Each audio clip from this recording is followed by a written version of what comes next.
Hey everyone, welcome to my home and welcome to my channel, A Ginger Can. My name is Brian and today a ginger can make bulgogi. It's often requested of me to make bulgogi. I don't normally do bulgogi, it's just marinated beef. I do marinate pork tenderloin sometimes in a similar fashion, not exactly this way. But I'm going to try to follow the traditional recipe with a few twists. You'll need some juice. Normally it's pear juice. I don't have pears, so I'm going to use this mixture of apple, orange, and pineapple juice. You can use pineapple juice, you can use orange juice, you can use apple juice, whatever juice you have. Rice wine or mirin. I don't have rice wine, I have mirin. Some sugar, soy sauce, garlic, sesame oil, green onions, and beef. This beef I have is a London broil. It's a little tough, but the marinade should soften it up a lot. I've got it in a food saver bag and I'm going to reuse that. Smarter, not harder. So let's get this started. I'm going to take the beef out and I am going to reuse this bag. So I'll rinse it out real fast, get some of this excess blood out. Bag is mostly rinsed out. I'm going to fold over the look like this because it makes it easier to fill.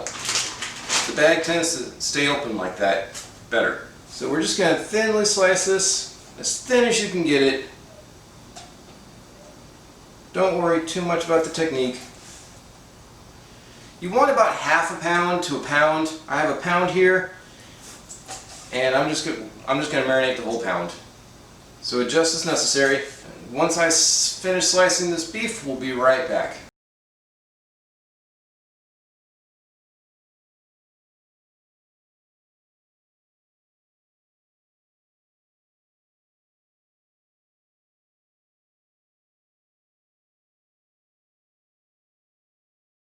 Alright, so we've got our thinly sliced beef. I got some at a 1/4 inch, some at 1/8 of an inch, some even smaller than that. It doesn't really matter. This is really fatty and this is a really tough cut of meat. But like I said, the marinade should soften it up a lot. So I'm just going to throw this back in the bag. Right, beef is in the bag. So you'll need some green onions. I just washed this. These have been attacked by inchworms. It's not terrible, but yeah, it's not a good year for my green onions. I cut off most of the damaged parts, save the good parts. You don't need a lot of green onion, but I like a lot of green onion. So we're just gonna thinly slice this like you would normally with any dish.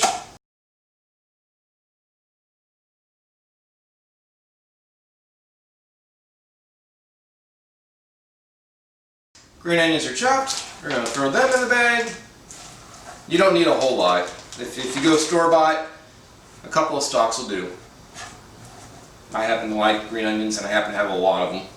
Now since I'm doing just about a pound, I'm going to add 2 tablespoons of juice.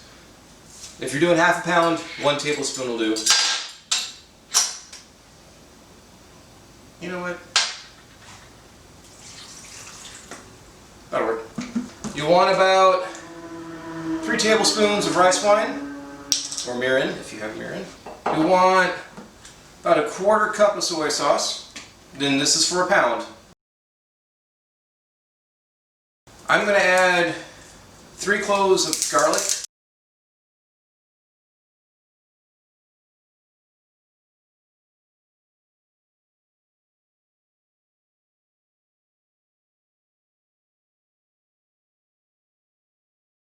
You'll want to chop the garlic pretty finely.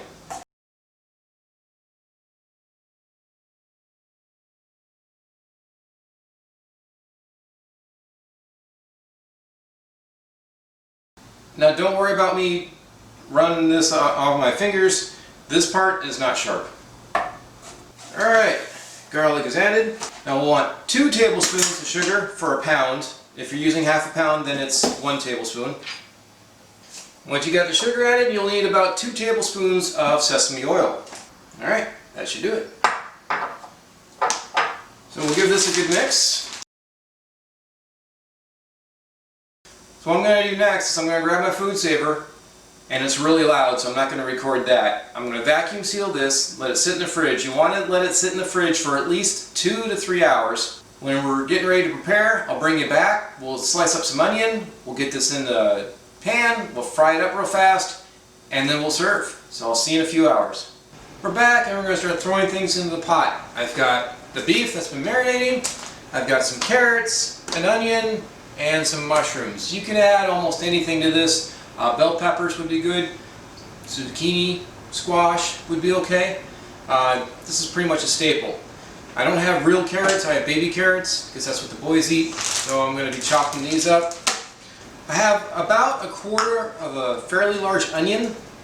I'm just going to dice that up a little bit more, and then I'm going to throw in maybe 5, these are pretty good mushrooms, maybe 5 mushrooms.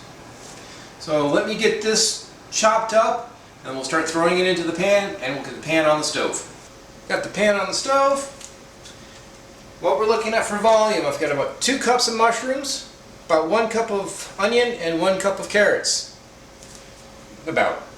We're going to throw the meat in first, and we're going to use all of the marinade.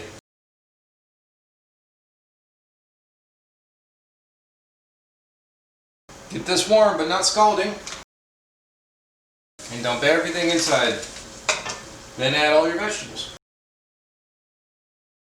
Since we have sesame oil in this already, we don't want a very high heat. We don't want to burn that sesame oil. So this is going to cook low and slow for a while. Keep an eye on it, give it a stir every now and then. I'm going to guess a good 25-30 minutes. We're not trying to stir fry this. But we do want the carrots and the onions to soften. We want the mushrooms to absorb that marinade. And I love using portobellos, baby or otherwise, for this because they go really good with beef. You could use button, but why would you want to? So I'm going to keep this on low heat on this big burner, which would probably be medium-low on a smaller burner. I'm going to cover it and I'm going to let it cook for at least 15 minutes, and then we'll see where we're at. So I'll see you in a couple minutes. I was wrong about 25 to 30 minutes. It's been 15 and everything's cooked down. So let's take a piece of meat out. Give it a taste test. It's still kind of tough. And there's a lot of liquid in here. So what I'm going to do, I'm going to add a 1/4 cup of cold water with 1 tablespoon of cornstarch. You use potato starch or rice starch if you have that. I'm going to slowly mix this in to thicken it up a little bit. You could use flour too if you have that, but I'd double 2 tablespoons of flour. And I'm going to leave it on low heat once this is added so it thickens up and some of the water evaporates out. So I'll keep it like this for about another 5-10 minutes, let it thicken up a little bit, and then I'm going to add some bean sprouts at the end. I grow my own bean sprouts. I'll have another video out about that because there's some things that I've learned about bean sprouts that I want to pass on before anyone starts growing their own. So we'll come back in about 5-10 minutes and we'll see where we're at. See you then. It's been about 5 minutes. We're bubbling. We're thickened up nicely. So I'm going to add, I don't know, about a cup bean sprouts. Guess why not? I have them. If you don't have them, that's fine. You don't need to have them. Get these mixed in. It is going to increase more moisture, more water. So we'll keep it on this heat for another 5 minutes, and then by then we'll be done. There we go, look at that. Yeah.